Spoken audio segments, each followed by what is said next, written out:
Bienvenidos a su programa Creciendo Juntos, Familia y Escuela. Diálogos que aportan a la celebración de la vida de nuestros niños, niñas y jóvenes y sus familias. Seguros todos de que nacimos para ser felices. Y la base de esta felicidad está en sentirse amado. Conversaciones que invitan a reflexionar sobre cómo construir ambientes escolares y familiares saludables en la infancia y en la adolescencia, que sean el nicho de una cultura de paz en una sociedad inclusiva y con esperanza. Nuestra conductora con ustedes, la maestra colombiana Ruth Estela Chacón Pinilla.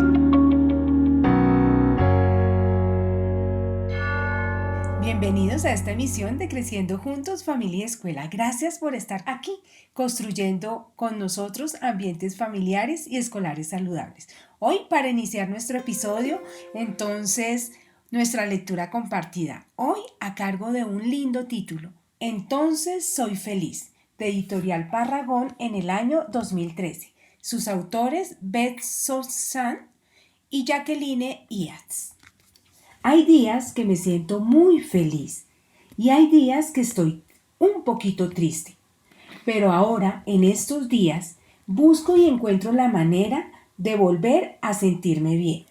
Cuando fuera hace frío y mi papá y yo hacemos limpieza y cuando tomamos un suave saco a rayas y lo llenamos de hojas y cuando elige una hoja especial para mí porque es más grande, más oscura y más roja que todas las demás, y cuando mi papá juega conmigo, corriendo y pisando las hojas del suelo, nos perseguimos entre los árboles, entonces soy feliz. Cuando dentro de casa se está a gustito y mi mamá y yo nos damos grandes abrazos, y cuando nos rozamos la nariz, y cuando me hace cosquillas especiales, únicas y divertidas que me hacen reír más que nunca. Y después mi mamá me da el beso más grande del mundo y yo me estiro para devolverle un beso enorme, pero no tan grande porque mi boca aún es muy pequeña. Entonces soy feliz.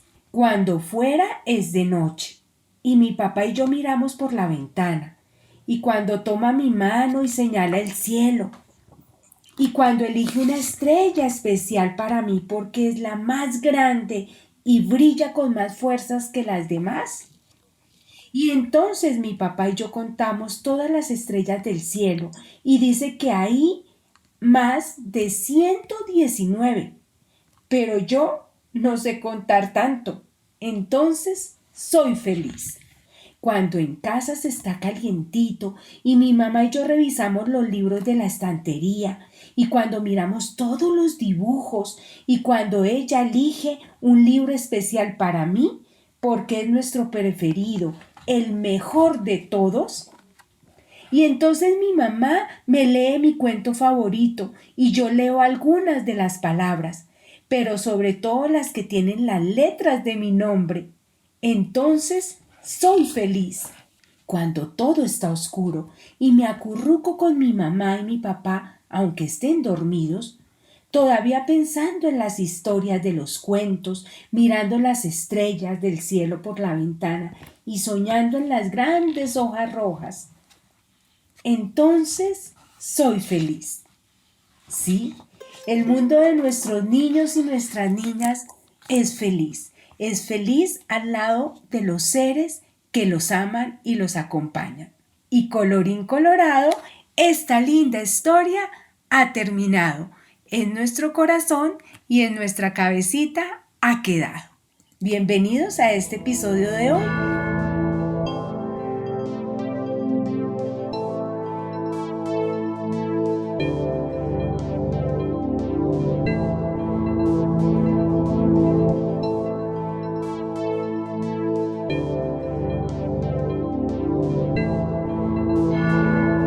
Bienvenidos a esta emisión de nuestro programa Creciendo Juntos, Familia y Escuela.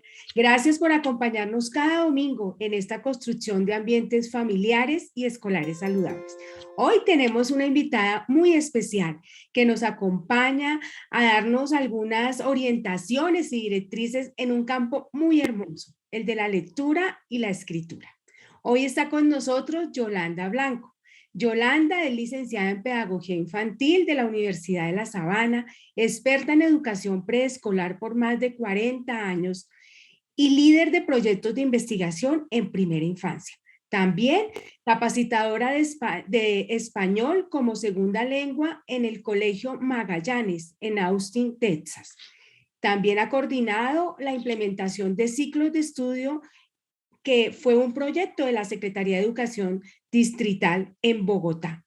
Coordina también proyectos de investigación con la maestría y el doctorado de la Universidad Distrital y también en la implementación del proyecto MAS con madres comunitarias que se realizaba desde la Universidad Distrital con el Instituto Colombiano de Bienestar Familiar. Trabajó como investigadora en el IDEP, Secretaría de Educación Distrital y en diferentes jardines infantiles, colegios y universidades a nivel nacional e internacional.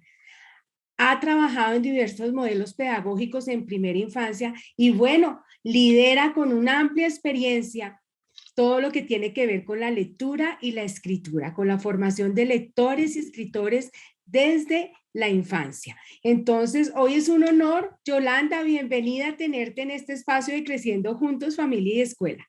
Gracias, Ruth. De verdad, para mí también es un honor acompañarte. Hemos compartido varios escenarios y estar contigo esta tarde es para mí motivo de gran felicidad. Encontrarme siempre con educadores, con madres, con profesores, con niños, es maravilloso. Entonces estoy feliz de reunirme contigo y con toda tu audiencia. Bueno, yo con toda mi gratitud, Yolanda, porque como tú lo dices, hemos coincidido en muchos espacios académicos, pedagógicos, he recibido tu acompañamiento en muchas experiencias y bueno, gozo de esa compañía y de esas orientaciones que tú das en este tema y en otros bien importantes para nuestros niños, nuestras niñas y nuestros jóvenes.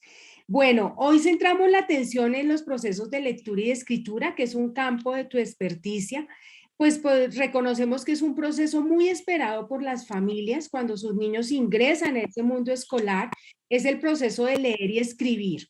No obstante, y nosotros los maestros lo sabemos, este proceso se ha iniciado prácticamente desde que el niño nace, inclusive podríamos pensar que desde el vientre materno, ¿cierto? Pero quiero charlar contigo, Yolanda, ya que tú estás aquí, tienes esa experiencia de esa perspectiva de lectura y de escritura. En primer lugar, ¿por qué podemos decir que el proceso de lectura y de escritura en los niños inicia prácticamente desde el nacimiento, inclusive desde el vientre materno? Bueno, Ruth, yo quiero hacer énfasis en mi experiencia como docente, que creo que es lo más importante que he hecho en la vida. Yo soy una maestra de corazón, soy una maestra de vocación y lo fui durante 18 años en las aulas. Tuve la posibilidad de trabajar con niños desde 2 años hasta 5, 6 años, 7 años y más, y tener la fortuna de dedicar mi tiempo, mi vida y mi experiencia a observarlos. Digamos que desde que era muy niña, tú mencionas que hace 40 años estoy en educación y antes de graduarme ya estaba ejerciendo. Tuve una gran inquietud frente a las diferentes metodologías que se han implementado tradicionalmente para la enseñanza de la lectura y la escritura. Ya con preocupación que los procesos cognitivos se abordan de maneras distintas, mucho más lúdicas, pero al momento de llegar al proceso lectoescrito volvíamos a lo tradicional, a las planas, a las cartillas, a trabajar fuera de contexto un proceso que es tan lindo y natural. Por eso siempre estuve muy inquieta y observando esos procesos de los niños. Tuve la fortuna de trabajar en un gran colegio con una gran maestra que nos dio la posibilidad a todo el equipo de docentes, encabezado por nuestra coordinadora, de investigar, de trabajar en el aula, de encontrarnos con maestros en diferentes escenarios y de estudiar mucho, de observar niños y estudiar mucho para entender lo que pasa con estos pequeños. Entonces creo que esa fue mi gran fortuna y nació desde muy, muy pequeña. Por eso invito a las maestras que siempre estén atentas a seguir conociendo qué pasa con estos pequeños. A veces nos conformamos con lo que nos dicen que tenemos que hacer, con lo que tradicionalmente se enseña, y no nos preocupamos por conocerlos un poco más. En este proceso de 18 años tuve la fortuna de conocer a una pareja de psicólogas, Emilia Ferreiro y Ana Teodoroski, dos psicólogas que, como te cuento, se pusieron a la tarea de investigar cuál era realmente el proceso lógico que los niños, digamos, atravesaban durante esa adquisición del código escrito. Lo estudié durante muchos años, pero a la vez lo practiqué, porque una cosa es la teoría que ellas proponen, que es maravillosa y que siempre invito a todas las personas que me escuchan a saber un poco más de ella, pero hoy quiero brevemente contarte entonces el estudio que se hace y qué pasa en las aulas, porque ellas de alguna manera nos cuentan cuál es el proceso de los niños, pero no les muestran la vida. De manera breve, es la didáctica a través de la cual nosotros podemos llevar a los niños a acceder a ese código escrito. Dicho esto, entonces te respondo un poco a la pregunta desde cuándo empiezan los niños a leer y escribir. Eso es, digamos, en contexto. Pues los niños, desde que están en el vientre, escuchan y allí inician sus procesos. Obviamente en el vientre tenemos la oralidad, y la oralidad es la base de todos los demás procesos. Un niño que no habla difícilmente escribe y difícilmente lee. Entonces es muy importante esa oralidad. Y si nosotros nos ponemos en contexto y empezamos en este ratico a pensar como niños, cuando un niño nace, abre sus ojos y abre sus ojos al mundo, a todo el mundo que lo rodea. Y en ese mundo que lo rodea está el código escrito. Entonces nosotros no podemos desconocer o pretender que solamente hasta cuando el niño llega al jardín o al colegio tiene la posibilidad de interactuar con ese código. El código está en todas partes. Cuando el niño se sienta, empieza a ver el mundo. Cuando gatea, lo descubre aún más. Y es muy importante mencionar que en ese proceso en que los niños tienen la posibilidad de acercarse a ese código, hay en su desarrollo una etapa que es muy importante y es el juego. Entonces, el juego y el proceso significativo y el respeto de las hipótesis del niño que el niño se plantea durante ese proceso es la base de la adquisición de un código de manera natural y no de un proceso lectoescrito mecánico, que es lo que tradicionalmente conocemos. No sé si tengas alguna pregunta adicional o continúo. Sí, mira que tú das una idea aquí clara, Yolanda, y es frente a pensar en lo tradicional y en las nuevas formas en que los niños aprenden desde la observación que uno hace de los niños. Creo que ya nos das una primera clave. Hay que observarlos para saber cómo aprenden, cuáles expectativas tienen ellos y cómo se están conectando con su mundo del lenguaje, ¿cierto? Nos nombras otra clave importante y es el juego en la vida del niño, que prácticamente, inclusive desde el vientre materno, cuando los padres hacen algún tipo de estimulación, ¿cierto? En el vientre empieza ese juego con el niño y ese acercamiento. Yo creo que teniendo estas ideas en mente que tú nos mencionas, los niños ingresan al colegio y son múltiples las expectativas desde la formación que cada una de las familias ha vivido en su infancia y desde el querer lo mejor para sus hijos, ¿cierto? Cada familia tiene un referente de lo que ha vivido en ese mundo de la lectura y la escritura, y cada uno lo quiere vivir, digamos, con ese antecedente, pero también con eso nuevo que le puede proponer la escuela. Mi pregunta, Yolanda, es cómo las familias pueden, desde una perspectiva más actual, tú ya nos dijiste algunas cosas, reconociendo los estudios en los que se ha aprendido más sobre cómo piensan los niños, cómo se desarrollan, apropiar el proceso lector y escritor de sus hijos cuando ingresan al colegio. Bueno, es muy sencillo, realmente es muy sencillo. Toda la vida hemos estado muy preocupados y estudiamos mucho diferentes metodologías, y una metodología y la otra, pero esas metodologías que nosotros hemos estudiado históricamente parten de la lógica del adulto. Siempre pensamos como adultos, ¿cómo será que los niños aprenden?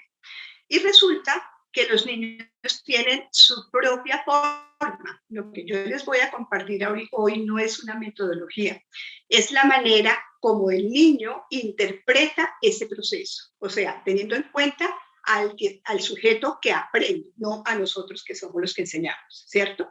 Entonces vamos a cambiar esa mirada y vamos a pensar en su lógica, en su proceso de desarrollo y en cómo concibe el mundo y, por supuesto, la lectoescritura. Dicho esto, tendremos que pensar que, como les dije anteriormente, los niños empiezan a interactuar con las letras, que los niños desde muy pequeños tienen la posibilidad de tener textos cerca, que se les leen cuentos, que el papá lee el periódico. Entonces, en ese momento el niño interactúa con ellos. Ellos tienen un proceso muy lindo en el cual se plantean 3 hipótesis sencillísimas. Nosotros luchamos durante kinder, transición, primero, segundo, quinto de primaria, intentando que los niños lean y escriban, y resulta que ellos tienen solamente 3 hipótesis que se plantean, que son maravillosas, son chiquitas. Hay una que es una etapa global en donde ellos ven la escritura y la lectura como un todo. No pueden separar, no pueden segmentar, porque al momento de leerles los cuentos, porque al momento de acercarse a un texto, de ver al papá leyendo el periódico, ellos ven todo, ven el todo, y por eso es una etapa global. Entonces, a través del juego, a través de la didáctica, que es la manera natural como ellos aprenden, nosotros como adultos, tanto maestros como padres, tenemos que mostrarles ese código, darles la mano para que adquieran ese código. Cuando uno juega mucho con ellos a través de diferentes posibilidades, una maravillosa es su nombre, jugar con los nombres de ellos es lo más maravilloso, porque es el primer abecedario al que ellos se acercan y el más significativo. Su nombre es lo más maravilloso. Representarse él mismo a través de la escritura es lo más maravilloso que le puede pasar a un niño. Además, sin embargo, el nombre tiene una carga emocional y afectiva profunda. Total, es lo que te digo, es que es la manera de representarme de otra manera, de una manera simbólica. Soy yo, concreto, porque ustedes saben que los niños son concretos, son ellos mismos, ellos necesitan lo concreto. Si para llevarlo a la interpretación del código, de esos garabatos tan raros que ellos todavía no entienden qué es, utilizo su propio nombre, estoy utilizando un abecedario que tiene un gancho emocional muy importante porque es él representado de otra manera. El nombre, digamos que para mí es la cosa, pero además está el nombre de mis amigos con los que juego, pero además está el nombre de mi profe, a la que amo con todo mi corazón, y el de mi mamá. Pues con todos esos nombres yo tengo el abecedario, con eso puedo jugar, sin tener que ponerlo a recibir ABC y unos muñequitos ahí que no tienen absolutamente ningún sentido para ellos, ¿cierto? Entonces, la manera es fácil, la manera es jugar, la manera es entender 3 hipótesis sencillas que ellos se plantean: la hipótesis global, la hipótesis silábica y la hipótesis silábica alfabética. ¿Qué tenemos que hacer los adultos? Digamos que los maestros seguramente profundizamos un poco más en el tema, pero los padres tenemos que quitarnos la angustia de tener un respaldo, que es la cartilla, que es el cuaderno con la plana, que es en lo que nos sentimos seguros y en lo que les insistimos que deben hacer. Debemos jugar con ellos con las letras, en vez de tenerles una cantidad de planas y hacerlos hacer una cantidad de garabatos que para ellos no tienen sentido. Yo siempre pongo el ejemplo de la M con la A, que para mí es terrible, o sea, no entiendo todavía cómo podemos seguir haciendo eso. Cuando si yo le dicto a un adulto o a un niño que me escriba la M, me está escribiendo una M y una A, y fuera de eso le pongo la A, entonces quema M A. Eso no tiene lógica, por eso a ellos les cuesta tanto. Por eso es que yo tengo que jugar con la fonética y decirles la porque la M no suena M, sino suena y con la A sí suena ma. Entonces, fíjense que es un juego que a ellos les encanta, porque jugar con todo ese tema auditivo, con todo ese tema fonético, para ellos es muy divertido. Y no es el tema tan aburrido de estar haciendo planas y de tomar una cartilla que no tiene sentido, con una mamá, con una cantidad de cosas que están fuera de contexto. Entonces, es entender las 3 etapas, la global, la silábica, y acompañarlos a la adquisición del código nuestro.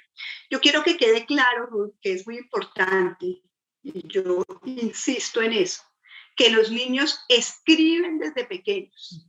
Un niño escribe cuando tú le pides que escriba algo y él hace un garabato y dice, aquí dice perro. Ese garabato, si él le da el significado que dice perro, ahí dice perro. O sea, tenemos que entender su mundo y acompañarlo en el proceso para que él entienda ese código arbitrario, además, que a veces no tiene mucho sentido para ellos. Entonces, ¿por qué tenemos que, desde el principio, con una lógica de adulto, pensar que ellos tienen que entender un código al que pueden acceder de la manera natural que ellos lo hacen y con lógica, o sea, entendiendo lo que están haciendo? Mira que esto plantea unos nuevos retos, creo yo, para los maestros, porque tú has dicho algo, es entender la lógica del niño y no desde la lógica de nosotros los adultos, que ya tenemos, digamos, un código, digamos, escrito, el código lector también, sino es de entender el camino que ellos tejen, por decirlo de alguna manera, ¿cierto? Para poder llegar a él.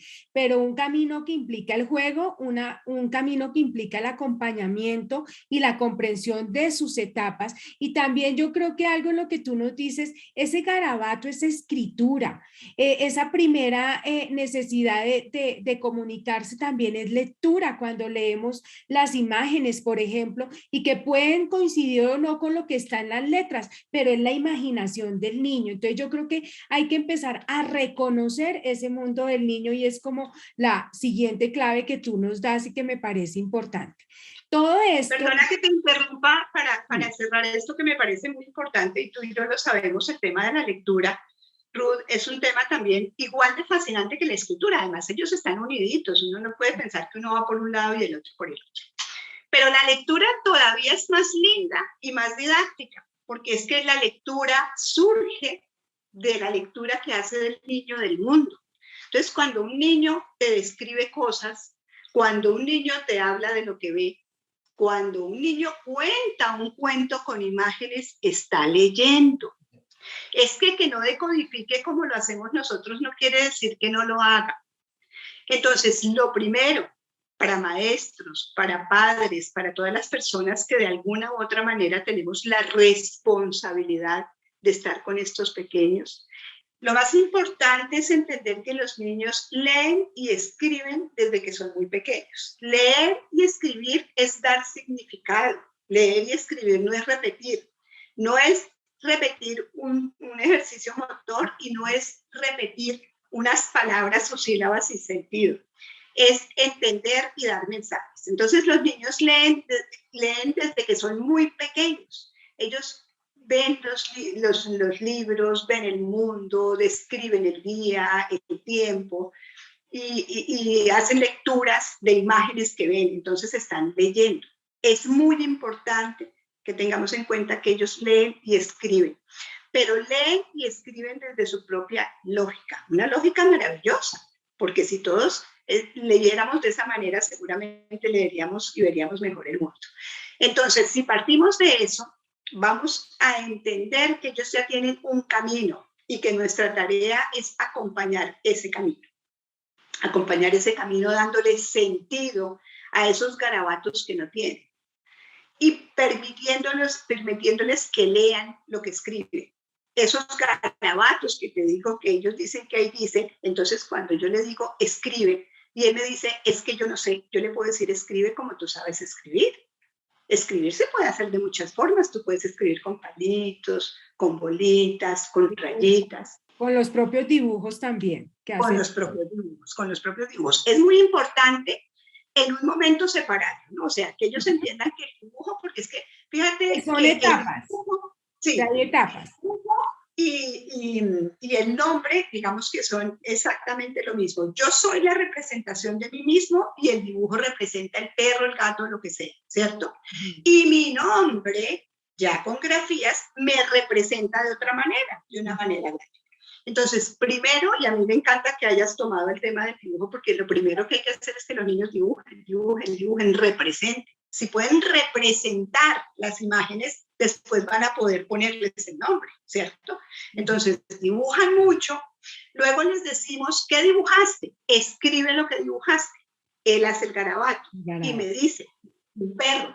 Entonces tú le das significado, le está dando significado y tú estás de alguna manera aprobando que se hace así. Esa es la manera natural y así es como tenemos que permitirle a los niños que ingresen a ese mundo alfabético que es tan abstracto. Yo no sé por qué nos cuesta tanto a los adultos entender que este es un mundo de adultos y no de niños, que eso se lo inventó una cantidad de gente. Para los niños el tema de la ortografía es un tema muy complejo. El tema de separar las palabras en la escritura es mucho más complejo porque yo no hablo como separando las palabras como se pretende que se escriban. Entonces eso es algo que han, digamos, desarrollado a través de la historia los adultos y nosotros esperamos que pensando como adultos ellos logren hacerlo de manera natural.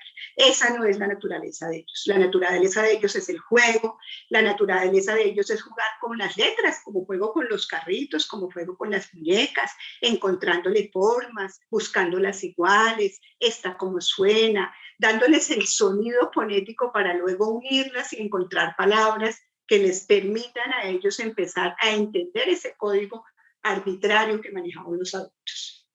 Y sobre todo creo también, Yoli, que dándole un sentido y un significado a eso que se escribe y a eso que se lee, ¿cierto? Y muy seguramente también que se convierta en una vivencia afectiva.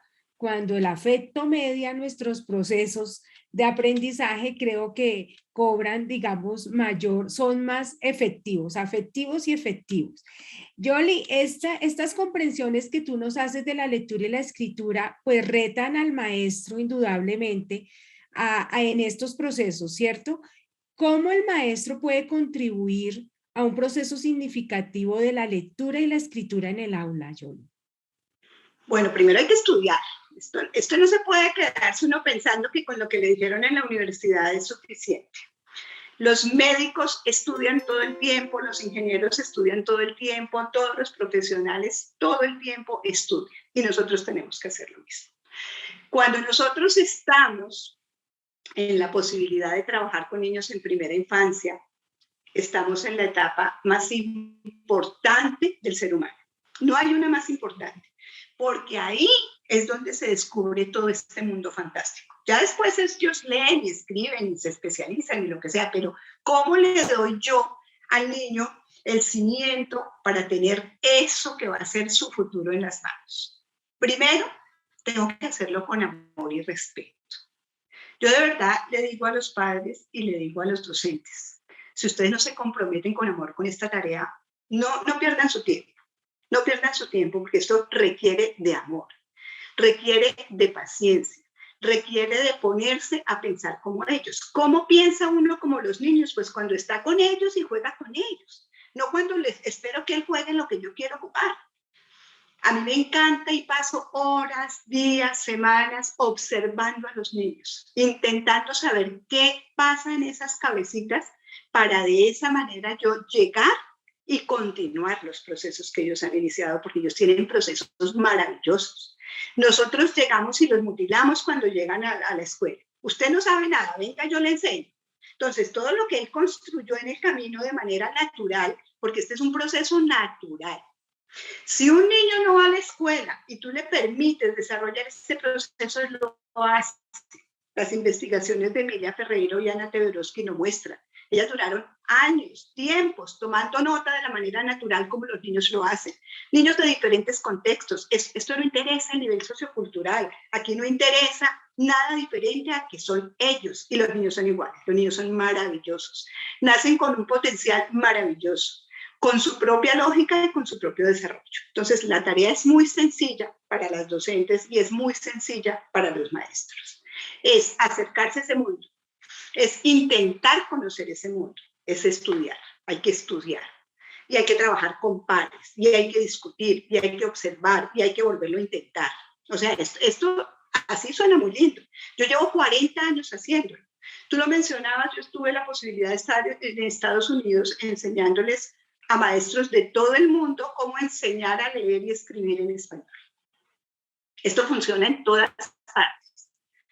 Hemos trabajado juntas en contextos distritales, en contextos, he trabajado en estratos 5, o sea, pero esto funciona en todas partes. De manera que la tarea para maestros y profesores no es ver si funciona o no funciona, es saber que funciona, es saber que funciona de una manera diferente y es comprometerme a entender ese mundo, a conocer el proceso de los niños, a saber cuáles son las hipótesis que ellos se plantean y a darle la mano jugando para que ellos accedan a ese código. Es muy sencillo, realmente cuando uno entiende ese maravilloso mundo que los niños tienen en su cabecita y se dispone a estar con ellos, entonces uno pierde como papá y como maestro esas angustias, pero a qué horas va, pero no he hecho sino la plana de la M, pero le faltan cuántas letras, pero es que muéstrame el cuaderno, profesora, que es que yo no he visto, pero es que la mamá no me ayuda con la plana. Entonces se convierte en un conflicto de adultos y el niño en la mitad. Él está feliz, él quisiera que todo el mundo lo acompañara en su proceso y nosotros nos angustiamos por cosas que realmente no valen la pena. Creo que aquí hay otra pista también que nos da Jolie, es tal vez el reconocer lo cotidiano, lo que acaece en la cotidianidad y a partir de ello leer y escribir haría que también el proceso fuera tranquilo, fuera un proceso tranquilo y contextualizado en donde el niño sigue en su proceso y se le acompaña en el mismo. Tú te adelantaste a algo que quería preguntarte y es cómo ayudar a los padres a apropiar estos nuevos procesos con tranquilidad. Es sencillo. Lo primero es que tenemos que estar del mismo lado los maestros y los padres. O sea, la responsabilidad no solamente es de unos ni de otros. A veces los papás dicen, no, pero es que yo llevo al niño al colegio y pues a que allá miren qué hace. Y las profesoras, por su lado, dicen, no, pero si yo le mando las planas y los papás no. Entonces, esto es todos de la mano para ellos. No es que si usted hace más o yo hago menos. Es una responsabilidad compartida. Entonces, tenemos que estudiar los maestros, tenemos que estudiar los profesores, los padres, perdón. Tenemos que entender ese mundo. Tenemos que acercarnos de la mano, porque nuestra experticia como docentes es la pedagogía y la manera como ellos acceden. Y la de los padres es, digamos que su responsabilidad es todo el tema de crianza, pero entre los dos tenemos que ayudarlos a crecer en ese proceso y en esa adquisición específica del código lectoescrito y de la lectoescritura. Entonces, estudiamos juntos. Por eso tenemos que encontrarnos a través de lo que sea. Ahorita la virtualidad es una maravilla, entonces podríamos hacer ese tipo de cosas. ¿Para qué? Para que los padres no se angustien y entiendan cómo a través del juego, cómo a través de actividades didácticas, de lectura de cuentos, de juegos en la casa con los nombres. Entonces hace uno en su casa las regletas de los nombres de todos, hace montoncitos, buscamos los iguales, el tuyo empieza por este, el mío empieza por este, y empezamos a jugar con ellos. Ellos... Letreros, ¿no? Los letreros también. Claro, los letreros. Son letreros en letra bonita porque es el modelo que están teniendo. Es que nosotros como adultos tenemos que ser tan cuidadosos en todo. Nosotros hacemos cualquier garabato y le mostramos al niño. Si uno pretende que el niño diferencie los tamaños de las letras, sus formas, cuáles suben, cuáles bajan, pues él tiene que tener un modelo lindo. Entonces los profesores podemos mostrarle a los padres cómo sería el modelo y que los padres también hagan el modelo en su casa, el modelo de los nombres de sus hermanos, de sus papás, y juguemos a buscar el igual, juguemos a todos los que empiezan por a los que empiezan con y cómo acaban, y dónde está cada una de las letras, y quién tiene las mías, y quién tiene las tuyas, y jugamos a eso. Aunque no parezca, los niños están en ese momento interpretando ese código que es tan complejo y tan abstracto para su desarrollo. Entonces, si jugamos mucho con eso de manera natural, dejando de lado la angustia de la plana, dejando la angustia de la cartilla, de repetir sin sentido. Miren, lo más importante, padres, lo más importante, maestros, es que los niños aprendan de manera significativa, que todo lo que ellos aprendan tenga sentido. Si un niño va a escribir una plana de la M con la A, no tiene sentido, pero si un niño va a escribir y hace el listado de lo que vamos a comprar con la mamá en el mercado, es mucho más divertido y tiene sentido, porque esa escritura me sirve para recordar O sea, tiene un sentido, no es por llevarle la idea ni a mi profesora ni a mi mamá, es para recordar. Si yo quiero que el niño escriba y le hace una tarjeta divina a su abuelita de cumpleaños, si quiero que el niño escriba y vamos a organizar la fiesta y él me ayuda a hacer listado de lo que vamos a hacer, claramente dependiendo del proceso. Entonces, cuando están pequeños, escriben solamente nombres, escriben palabras, listados. No les va a dictar uno, pues, quién sabe qué texto tan largo y tan bien elaborado. Son palabras, pero van dando significado, ¿cierto? Entonces, los padres tenemos que tranquilizarnos, entender esta maravilla del mundo que por la que están estos pequeños y acompañarlos en el proceso de la mano de los docentes.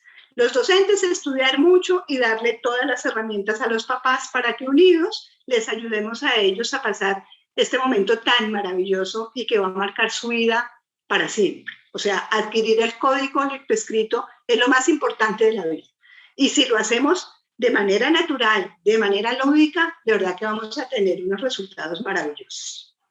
Tú nos haces un llamado bien importante y nos recuerdas tal vez eso que hemos enunciado aquí en este programa, en Creciendo Juntos, Familia y Escuela, y en la necesidad de ese vínculo familia y escuela muy fuerte, muy afectivo, muy fraterno, muy en el reconocimiento de lo que cada ámbito puede hacer por el niño y por la formación del niño, por su bienestar, por su aprendizaje significativo, como tú nos lo dices, y sobre todo porque viva un proceso tranquilo que realmente deje una impronta positiva en él, porque no es el lector para primero, es el lector para muchos años que va a tener en su vida, no solo académica, porque a veces se reduce el proceso de leer y escribir para la vida académica, sino también para la vida personal, para encontrarse con ese mundo de las palabras y reconocerse en él y reconstruirse a partir de él. Yoli, en este momento se me venía a la mente una imagen que vi hace unos días en redes sociales, donde hay un niño y el niño le está diciendo a su mamá, mamá, mi maestra quiere que vayas a la escuela porque dice que no me colaboras en nada. Y resulta que la mamá no sabe leer. Entonces, ¿cómo eso así cuando de pronto en el contexto el niño no, sus papás no saben leer? ¿Cómo podemos ayudar desde la escuela, Yoli? Eso que tú dices, Ruth, es muy importante y es una realidad, no solamente en Colombia, es una realidad mundial. O sea, tenemos padres que no saben leer y no pasa nada. Esa es la realidad, eso no tiene ni más ni menos. Ahí está, Ruth, lo que yo te decía de la posibilidad como adultos de entender. Es que cada niño es un mundo y cada niño tiene una familia y las realidades de las familias son distintas. Entonces yo no puedo como maestro pretender que todos los papás me ayuden de la misma manera. Si yo como maestra soy diferente a mi compañera del lado. O sea, hay que entender la diferencia. Lo más importante en la educación es entender que somos diferentes y que tenemos diferentes necesidades. Tanto los niños, porque tienen experiencias y vivencias diferentes, como las familias. Igual los maestros. Los maestros, yo llego a grupos de maestros grandísimos y yo veo a cada maestro y sé que cada uno está apropiándose de la manera como él ha vivido de mi discurso. No se quedan con mi vivencia porque mi vivencia es distinta. Yo llevo 40 años amando y haciendo esto con locura. Por más que quieran, no los puedo enamorar tan fácil si ellos no se quieren enamorar. Por eso digo, hay que estudiar, hay que enamorarse, hay que amar a los niños. Hay que entender que nuestra profesión es la más hermosa del mundo, que tenemos el futuro del mundo en nuestras manos, que todo lo que hagamos va a ser el futuro, que si no lo hacemos se lo vamos a quedar debiendo. Entonces, es muy importante entender que los contextos de los papás también son distintos y no podemos pedirles que nos hagan o nos apoyen en cosas que no las pueden hacer. Entonces, la invitación para los maestros es conocer a sus familias y saber hasta dónde pueden contar con ellos. Y la invitación de los padres es dejar la angustia y creer que como yo no sé, el niño tiene que hacerlo de la manera como yo vi que aprendían otros, porque esa manera ya no funciona.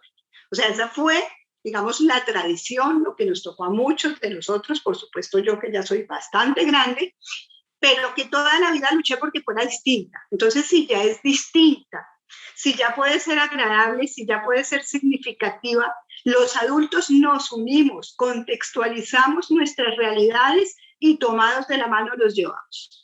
A nosotros los maestros nos toca hacer lo que hace con los padres, lo que hacemos con los niños. Dependiendo de su contexto, de sus realidades, tenemos que acompañarlos, porque si no, no se va a lograr. Nos pasa lo que nos pasa en el aula, que los niños más aventajados son los que siempre salen adelante y los niños que necesitan un acompañamiento distinto, porque no es que tengan necesidades, no es que no puedan, todos pueden. Lo que necesitan son acompañamientos distintos, entender en qué momento está para acompañarlo de acuerdo a lo que necesita. Por eso es que esas clases en que todos van al tiempo no funcionan, y en que uno dicta el tiempo y va al ritmo de uno no funcionan, porque los ritmos de aprendizaje son distintos, porque las personas son diferentes, porque las necesidades son diferentes. Somos diferentes los adultos, somos diferentes los maestros, son diferentes los padres y son diferentes los niños. Bien, mira que esto qué importante es, Yoli, tú nos recuerdas el reconocer los estilos de aprendizaje de nuestros niños y sus ritmos propios. Probablemente algunos, esa necesidad de comunicarse se desarrolla mucho más rápido que para otros, pero reconocer su ritmo es importante para de pronto no atropellar, diría yo, no atropellar ese Claro, ritmo. porque además de los ritmos también son los talentos. Tú sabes que las personas tenemos diferentes talentos. Entonces hay personas que tienen mayor talento para la lectura y la escritura y otros tienen para hacer deporte. Entonces no es que no los tengan, es que hay que potenciarlos. Yo le insisto mucho a mis maestros, yo tuve también mi propio jardín, dirigí muchos jardines infantiles, trabajo con muchos, y les digo eso, les digo, es que cada uno tiene su inteligencia, si quisiéramos llamarla en términos que conocemos nosotros de las inteligencias múltiples o de los talentos, ¿cierto? Entonces yo les digo que nosotros tenemos la responsabilidad de potenciar al máximo los talentos de cada niño, ¿cierto? Porque eso es lo que tenemos que explotar en ellos.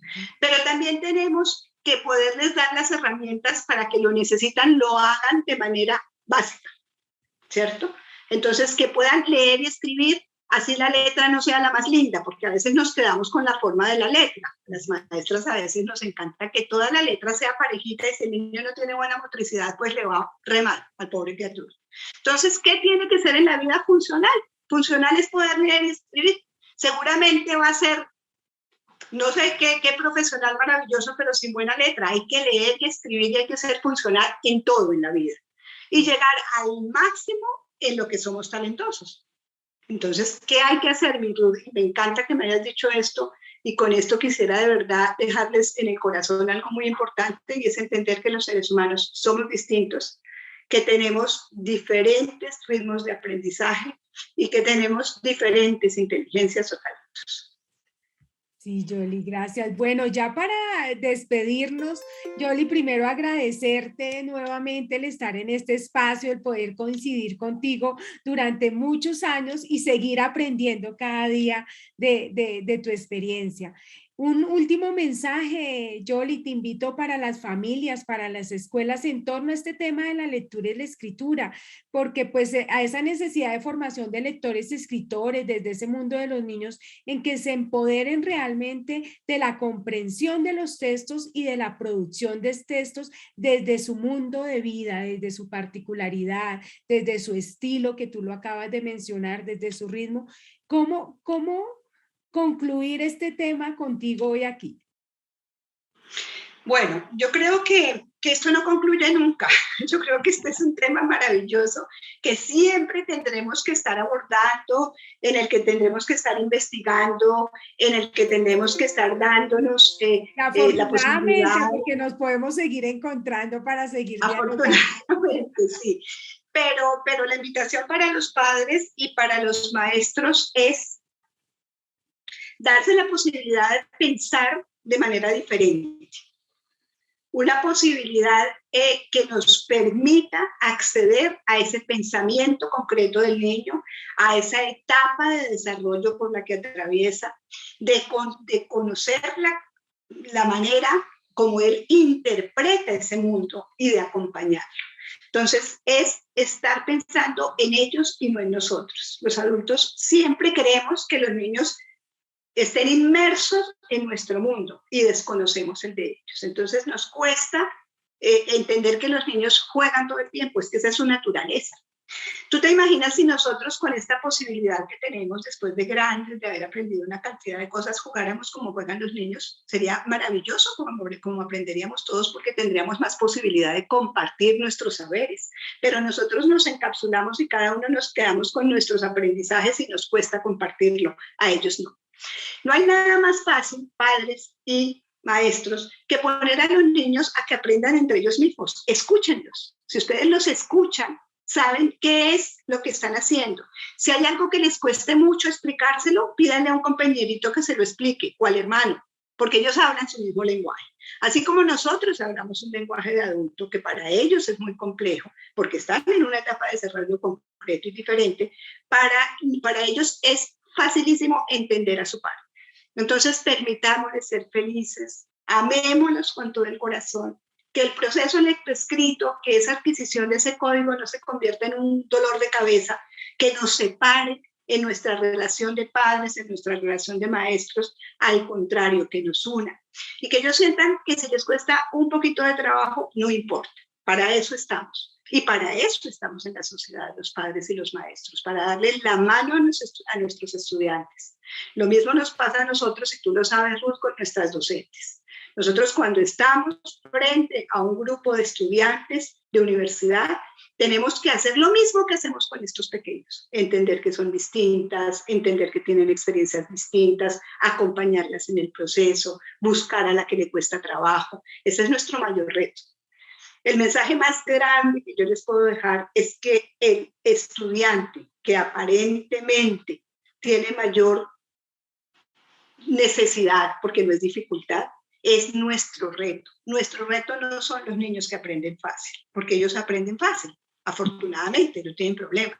Nuestro reto es al que le cuesta un poquito.